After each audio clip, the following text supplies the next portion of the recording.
झारखंड के एक छोटे कस्बे में रात गहरी हो चुकी थी। काली घटाएं आसमान पर छाई हुई थीं और बीच-बीच में बिजली की चमक उस सुनसान माहौल को और डरावना बना रही थी।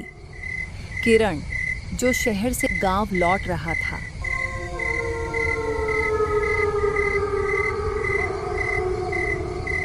जैसे ही वह कस्बे की नदी वाले पुराने पुल पर पहुंचा, उसने देखा एक औरत लाल दुल्हन के लिबास में खड़ी है और धीरे-धीरे पुल से नदी में छलांग लगाने वाली है। किरण ने डरते-डरते पूछा, अरे, ये तुम क्या कर रही हो? रुको! वह औरत रुक गई, लेकिन उसका चेहरा घूंघट से ढका था।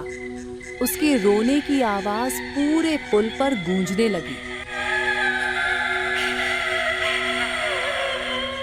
किरण ने पूछा, तुम कौन हो? मरना क्यों चाहती हो? देखो, इतनी रात में तुम्हारा यहाँ अकेला होना सही नहीं है। अगर अपनी परेशानी बताओ तो शायद मैं कुछ मदद कर सकूं। मेरा इस दुनिया में कोई नहीं है, मुझे मेरे हाल पर छोड़ दो। किरण को उस पर दया आई। ऐसे कैसे तुम्हें छोड़ दूं? क्या खाओगी? कहाँ रहोगी? तुम कहाँ जाओगी? अगर चाहो तो कुछ दिन मेरे घर चल सकती हो। मैं इसी गांव में रहता हूँ। नहीं, मैं आपके लिए मुसीबत बन जाऊंगी। देखो, मैं तुम्हें गलत नजर से नहीं देख रहा। कल तुम चाहो तो कहीं और चली जाना, लेकिन अभी यहाँ अकेली नहीं रह सकती। कुछ क्षण सोचने के बाद दुल्हन ने सिर झुका दिया और धीरे-धीरे उसके साथ चल पड़ी।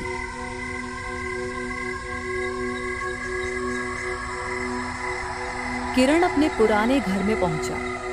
दरवाजा खोला तो अंदर धूल, मिट्टी और जाले भरे थे। काफी महीने हो गए थे मुझे शहर में नौकरी करते हुए, इसलिए ये घर ऐसा हो गया है। लेकिन चिंता मत करो, मैं इसे साफ कर दूंगा। वह दुल्हन को घर के अंदर ले आया। दीवारों पर पुरानी तस्वीरें टंगी थीं। ये देखो, ये मेरे पिताजी हैं और ये मेरी माँ। जब तक तुम अपना नाम नहीं बताती, मैं तुम्हें शिवानी बुलाऊंगा, क्योंकि ये नाम मुझे अच्छा लगता है। दुल्हन चुप रही और घूंघट से ही सिर हिला दिया। रात को किरण अपने कमरे में चला गया। तभी उसने खिड़की से बाहर देखा। दर्जनों कुत्ते उसके घर के बाहर जमा थे और अजीब तरह से गुर्रा रहे थे। ये सब अचानक क्यों? वह खिड़की बंद करके लेट गया, लेकिन नींद टूटती रही, क्योंकि घर के बाहर कभी किसी के कदमों की आहट तो कभी किसी स्त्री की धीमी हंसी सुनाई देती रही।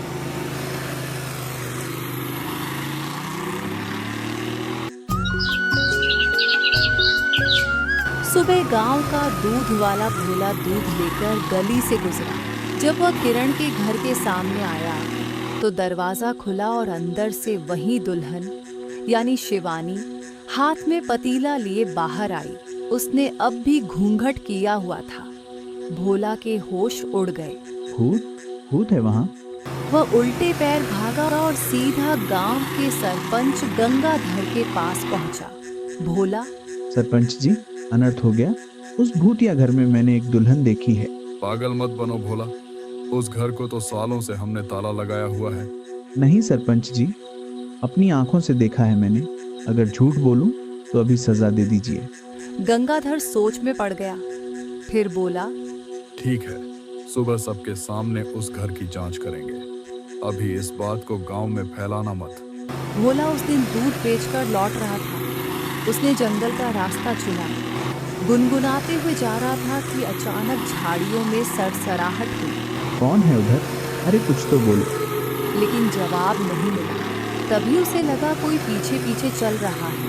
वह चिल्लाया, बचाओ। सुबह गांव वालों ने जंगल में उसकी साइकिल और दूध की बाल्टियां पड़ी देखी और थोड़ी दूर पर मिली उसकी सरकटी लाश। गांव में हंगामा मच गया।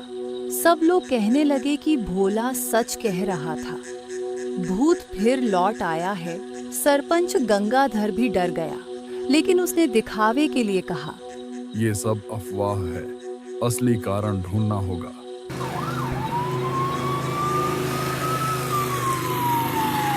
इसी बीच गांव में नया थानेदार अरुण आया था। उसने सरपंच से कहा। मुझे उस घर को देखना है। अरुण शाम को किरण के घर पहुंचा। अजीब बात ये थी कि दरवाजे पर ताला नहीं था। अंदर जाकर उसने देखा वही दुल्हन खड़ी थी, अरुण। तुम कौन हो? यहाँ कैसे आई? मैं इस गांव की नहीं हूँ, मुझे यहाँ शरण दी गई है, लेकिन अब मैं किरण का पत्नी हूँ। और तुम्हारा पति कहाँ है? वो नौकरी के लिए रोज सुबह निकलते हैं और रात को लौटते हैं। अरुण को शक हुआ। वह बोला, आज रात मैं खुद तुम्हारे पति से मिलूंगा, तब तक तुम कहीं मत जाना। रात को अरुण गांव लौटते समय वही दुल्हन उसे फिर दिखी। इस बार वह गांव के पुराने नीम के पेड़ के नीचे बैठी रो रही थी।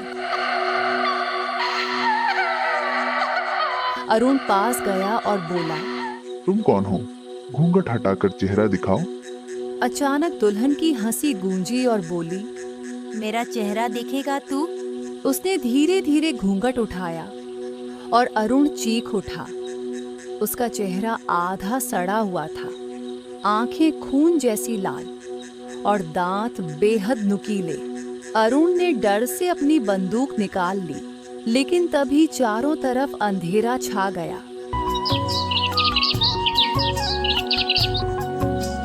गांव वाले दौड़े और सुबह नीम के पेड़ के नीचे अरुण की लाश मिली।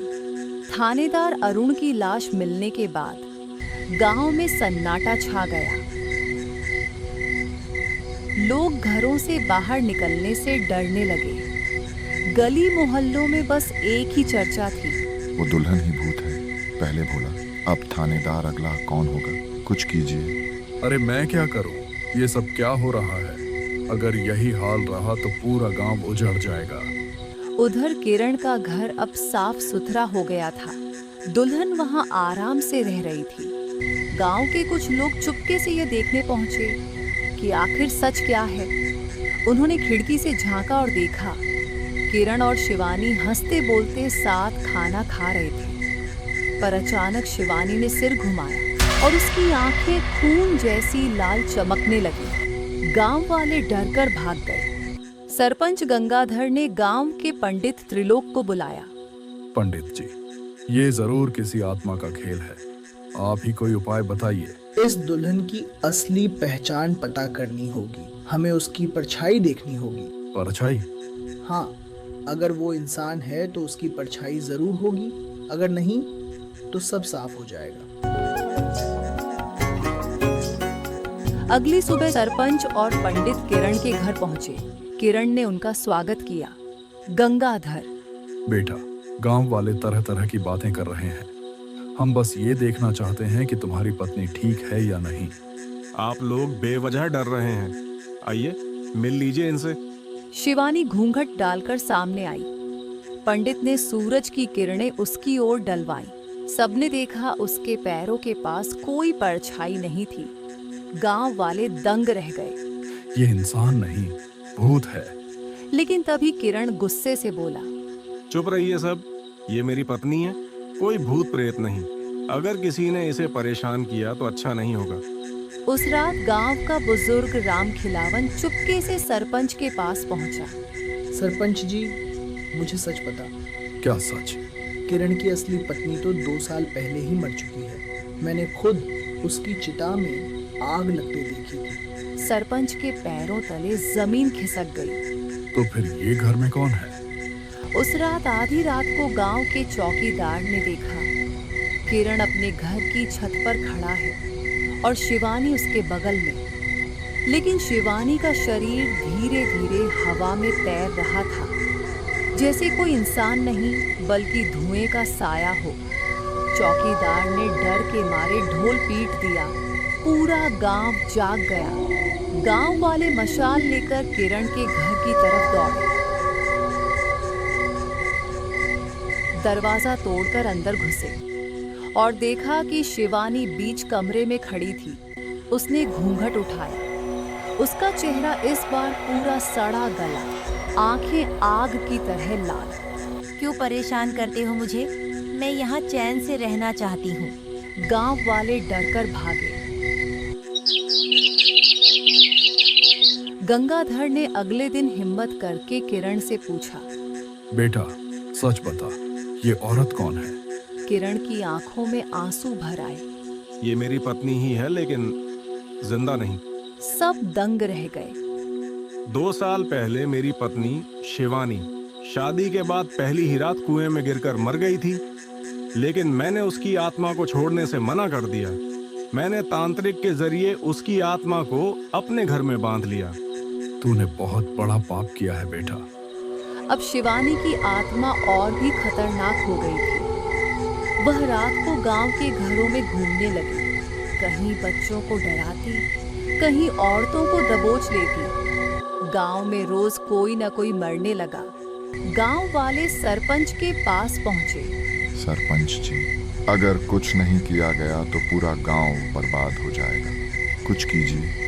आखिरकार गंगाधर ने दूर शहर से मशहूर तांत्रिक आचार्य अग्निवेश को बुलाया। वह लंबी जटाई, हाथ में त्रिशूल और गले में रुद्राक्ष की माला पहने गांव आया। उसने गांव वालों से कहा, ये आत्मा साधारण नहीं है, इसे खुद किसी ने बुलाया है। जब तक उस व्यक्ति का मोह नहीं टूटेगा, आत्मा शांत नहीं होगी। आचार्य ने किरण और शिवानी दोनों को घर के आंगन में बुलाया। उसने चारों तरफ मंत्रों से घेरा बना दिया। हे प्रेत आत्मा, यदि तेरा धरती पर कोई अधिकार नहीं तो अग्नि में प्रवेश कर अपनी मुक्ति पा। शिवानी जोर जोर से चीखने लगी। नहीं, मैं इस घर को नहीं छोड़ूंगी। ये मेरा पति है, मेरा हक्का है। शिवानी, मैं तुम्हें खोना नहीं चाहता था, इसीलिए मैंने तुम्हें बांध लिया। तुम्हारे प्यार ने मुझे कैद कर लिया है, लेकिन अब मैं इंसान नहीं सिर्फ बदला हूँ। आचार्य ने जोर से मंत्र पढ़े और त्रिशूल जमीन में गाड़ा। अचानक आग का घेरा उठा और शिवानी उसमें फंस गई। किरण, मुझे छोड़ दो, वरना सब नष्ट कर दूंगी। किरण सह न सका। वह आग में कूद गया और चिल्लाया, अगर तुम नहीं रहोगी तो मैं भी नहीं रहूंगा। आग की लपटों में दोनों की परछाई विलीन हो गई। सुबह जब गांव वाले पहुंचे तो वहां सिर्फ राख बची थी। लेकिन जब सब जाने लगे, तभी राख में से हल्की सी हंसी की आवाज आई। मैं लौटूंगी। गांव वाले एक दूसरे को देखने लगे और उनके रोंगटे खड़े हो गए। पंडित त्रिलोक और तांत्रिक अग्निवेश भी हैरान थे। गंगाधर बोला, आचार्य जी, आपने कहा था आत्मा मुक्त हो गई। हाँ, लेकिन यह आत्मा साधारण नहीं, इसका कोई अधूरा काम है। जब तक वो अधूरा काम पूरा नहीं होता, यह आत्मा शांति नहीं पाएगी। किरण और शिवानी दोनों की राख गांव के श्मशान में रखी गई थी, लेकिन उसी रात वहां आग खुद ब खुद जल उठी। राख हवा में उड़कर गांव के अलग अलग हिस्सों में फैल गई। उसके बाद गांव में अजीब घटनाएं शुरू हुई। पेड़ों पर उल्टे लटके साए दिखना, रात को बच्चों की हंसी सुनाई देना, जबकि सब सो रहे हों। लोग समझ गए कि शिवानी की आत्मा अब पूरे गांव में फैल चुकी है। गंगाधर ने गांव के सबसे बूढ़े आदमी राम खिलावन को बुलाया। तुमने कहा था कि किरण की पत्नी 2 साल पहले मर चुकी थी, लेकिन शिवानी की आत्मा इतनी शक्तिशाली कैसे हो गई? सरपंच जी, सच तो ये है कि शिवानी कोई साधारण लड़की नहीं थी। उसकी माँ तांत्रिक साधना करती थी। कहते हैं शिवानी के जन्म के समय ही उसके ऊपर अघोरी शाप लग चुका था। शायद इसलिए उसकी आत्मा इतनी प्रचंड बन गई। गंगाधर को अब पूरा यकीन हो गया। गांव वाले भागकर पहुंचे तो देखा मंदिर के दरवाजे पर शिवानी की आत्मा खड़ी थी। उसकी आंखों से आग की लपटें निकल रही थी। उसने जोर से कहा, मैं इस गांव की दुल्हन हूँ, कोई मुझे रोक नहीं सकता। जो विरोध करेगा उसका वही हाल होगा जो भोला और थानेदार का हुआ। आचार्य अग्निवेश ने गंगाधर को बुलाकर कहा, इसे रोकने का सिर्फ एक ही उपाय है। हमें इसकी असली चिता की राख ढूंढकर उसके साथ महाकाल अनुष्ठान करना होगा। लेकिन वो राख कहाँ है? हमने तो 2 साल पहले उसकी चिता जला दी थी। आचार्य ने आंखें मूंद ली और ध्यान लगाया। कुछ देर बाद बोले, उसकी असली चिता गांव के श्मशान में नहीं बल्कि कुएं के पास बनी थी, क्योंकि वही उसकी मौत की जगह थी। वहीं उसकी अधूरी आत्मा बंधी हुई है।